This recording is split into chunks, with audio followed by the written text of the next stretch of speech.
এত কিছু কইরা ঠিকাইলা আরে প্রশাসনকে তুমি এমন করে সাজাইলা পুলিশ বলে কি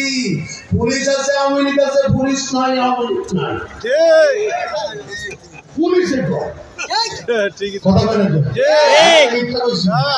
পুলিশে কো তাহলে পুলিশ আছে আওয়ামী লীগ আছে তারপরে পুলিশ আসিল তো কি করে আওয়ামী লীগ করে তাহলে বুঝা গেছে পুলিশের ক্ষমতা নাই সব ক্ষমতা কার আদিব কথা মানুষের গুমরা কেমনে হয় আরে আপনারা আমি একটা ছোঁয়া মারা দিলাম ভালো কথা রসুল তো হাদিসে বলছে তুমি যদি অমুকের ঘরে একটা ডিল দাও